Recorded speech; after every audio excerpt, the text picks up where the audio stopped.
affairs. Let's talk now to Dr. Ian Lesser, Vice President and Executive Director of the German Marshall Fund, a US-based non-partisan think tank. Thank you so much for being here on the programme with us. In terms of some of the latest lines, that line coming out of Moscow about those special alert, the high status now for their nuclear forces, what do you make of that development? Well, it's a very striking development. It's very escalatory. In my view, it's very irresponsible. But it also suggests that the degree of NATO solidarity, the steps that have been announced, the arms transfers to Ukraine, the sanctions, all of this is having an effect on the Russian calculus. But of course, we need to understand more about exactly what has been put on alert and how. This has many gradations, but clearly it's aimed to some extent perhaps at Ukraine, but much more probably at the US and Europe.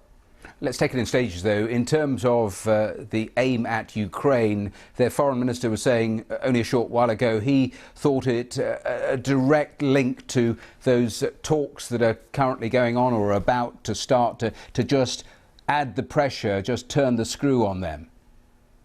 Well, that could be. And of course, in the context of what is actually going on in Ukraine, as important as it may be to Moscow, it's simply not credible to threaten, nuclear retaliation in any sense, or even to somehow suggest that nuclear weapons are part of the calculus. And so that suggests it's aimed much more at the NATO atmosphere and to forestall additional steps that NATO allies may take. But we need to know more about what actually has been put on alert.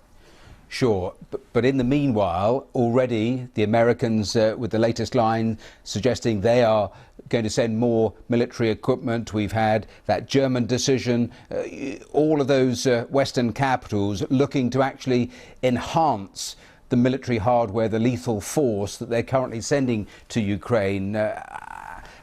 In terms of what we've seen from Moscow, do you think part of it is a response to all of that, trying to stop that?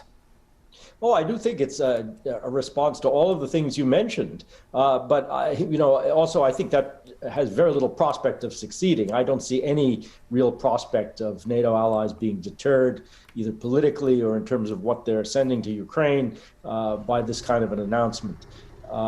But it's irresponsible, it's dangerous. Whenever, nuclear weapons are somehow invoked as part of strategy, it simply takes us into a different kind of realm. Do you worry as well? We were just hearing from US officials talking about the reasoning behind some of the slow pace of the Russian advance. As we see on our screen, some of the Russian military equipment actually moving into the second city. But do you worry that potentially Russia will escalate the military action on the ground, given some of the problems they've been having? I think that's very likely. The slow pace of this offensive must be worrisome to the Russians. The nuclear threat is not really credible, even though it's very irresponsible. But underneath that, there could well be a great escalation of the conventional use of force, which would have enormous implications for civilian casualties and the duration of the conflict. What do you anticipate in the coming days? What is it that you are looking for as pointers as to what direction we go in? Well, these negotiations, if you want to call it that, talks, however they go, have a very unlikely prospect of succeeding in my view. But, that does provide a potential off-ramp if for some reason at the last hour, really, Putin decides that this isn't worth it. I think that's very unlikely. And so I think there's every prospect of further Russian escalation. I think there's every prospect of further Western support for Ukraine and something that's likely to turn into a very protracted stalemate, a very protracted conflict with enormous costs to it. It's also possible that at some point the Russian military may simply turn to Putin and say this is not working. And they may look to do something different, even to have a different political outcome in Moscow. I don't predict that, but it's not impossible. A final thought on that then. How secure would you say Vladimir Putin is in terms of his stranglehold on power?